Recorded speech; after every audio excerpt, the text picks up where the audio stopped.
Prosseguindo na história de Israel, vamos agora ao item 4 da lição 2, o rabino Aminon de Mens, no ano 1096 da era cristã.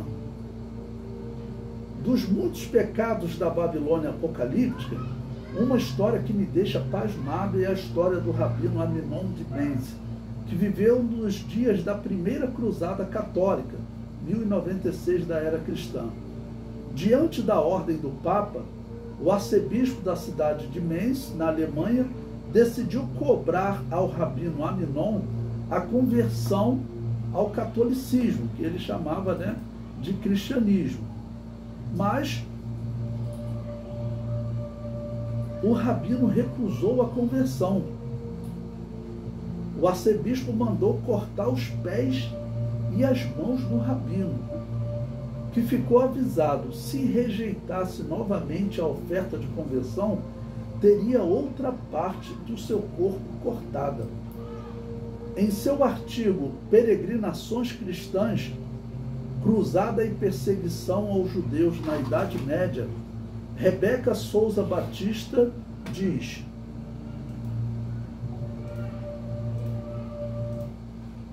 em 1144, depois que o menino Guilherme de Nons desapareceu, um judeu convertido, no caso ao catolicismo, Teobaldo de Cantuária, surgiu em cena para dizer que os judeus eram obrigados a crucificar cristã anualmente, na Páscoa, e num lugar escolhido por uma conferência anual de rabinos. Quando a criança foi achada morta, houve uma explosão de violência contra os judeus. E repetindo o que eu falei antes para vocês, os judeus, eles normalmente eram abençoados financeiramente. Uma das razões é que praticamente todo judeu sabia ler. Eles tinham que saber ler para ler a Bíblia. Essa era uma exigência da Torá, começou com Moisés. Eles tinham que aprender a ler. O pai começava a ensinar quando estava sentado na porta da sua casa, quando estava no caminho, ele ensinava o seu filho. Como era raro pessoas saberem ler, por exemplo, a história diz que Constantino, o imperador, ele não sabia ler, ok? Saber ler era assim comum aos padres, às pessoas ligadas à Igreja Católica, que a Igreja Católica controlava a educação. Mas os judeus, eles tinham uma educação própria, que começava dentro de casa. E claro, as pessoas sabendo ler, isso ajudava eles, seja entre os islâmicos, seja entre os reis da Europa. Então os judeus normalmente prosperavam. Um dos motivos era esse, que eles sabiam ler, ok? E outro também, que Deus havia prometido que eles seriam cabeça e não cauda. E mesmo eles desviados, Deus, de uma certa maneira, os abençoava para que eles não fossem extintos, ok? E surge essa história maluca que ninguém sabe, provavelmente foi uma história inventada, ok?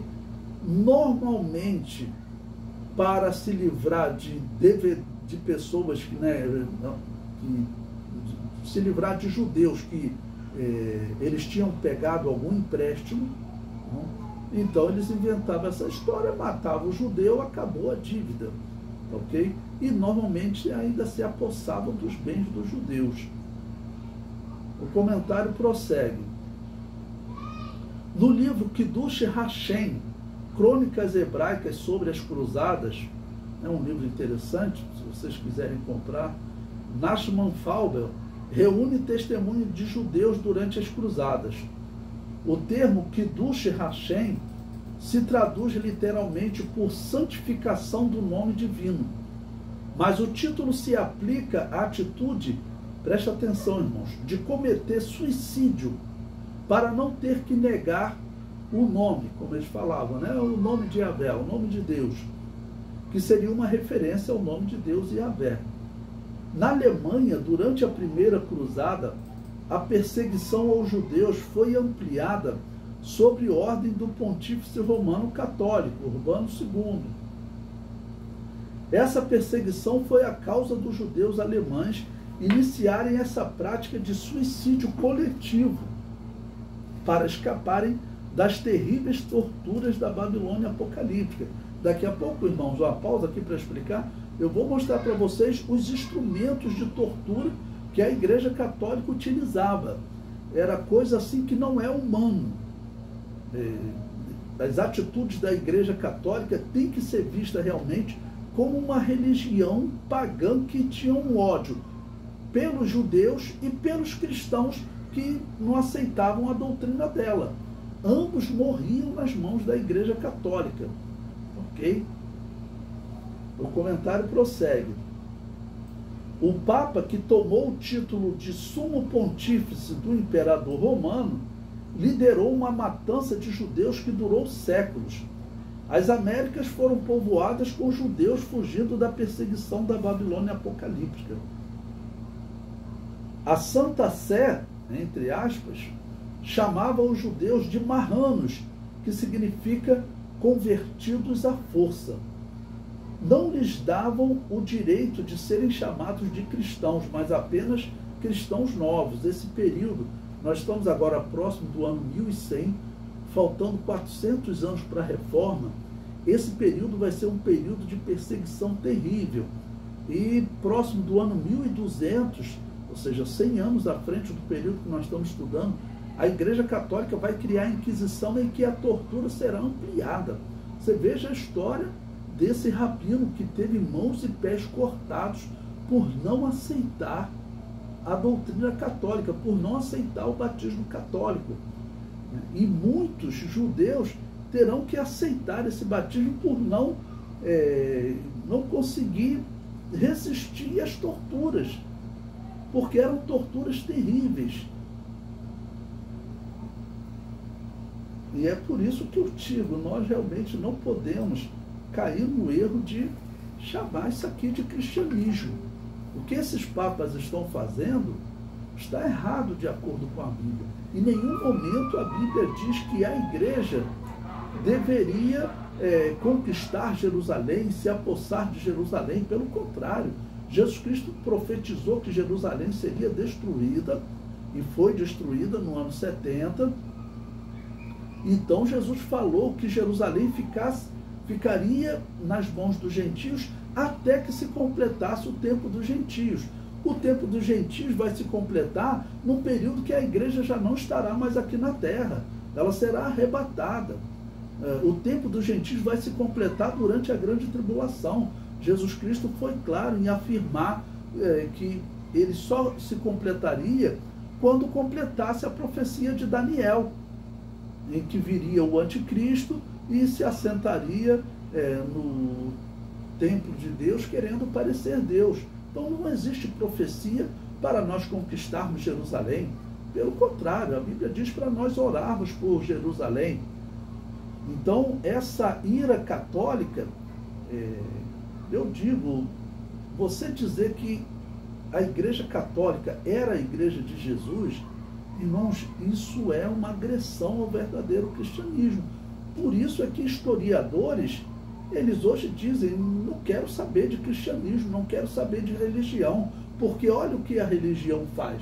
São coisas horríveis. Vou mostrar para vocês um livro que eu estava lendo essa semana. O título dele é Campos de Sangue, Religião e a História da Violência, de Karen Armstrong. Ok? Esse livro, ele conta exatamente essas guerras que os católicos organizaram, que os protestantes organizaram. Então, essas guerras, elas são vistas pelos historiadores como algo desumano. E é por isso que teve ateus, que escreveram, por exemplo, uma obra, Por que não sou cristão? Porque ele olha para essas coisas e ele diz, olha, o cristianismo é algo péssimo para a sociedade. A Revolução Francesa, ela vai dizer, onde a esquerda surge, vai dizer que eles têm que dar fim à religião por conta das guerras católica e protestante. Então, quando você vai comparar com a Bíblia, a sua atitude tem que ser o seguinte: aquilo ali não era cristianismo.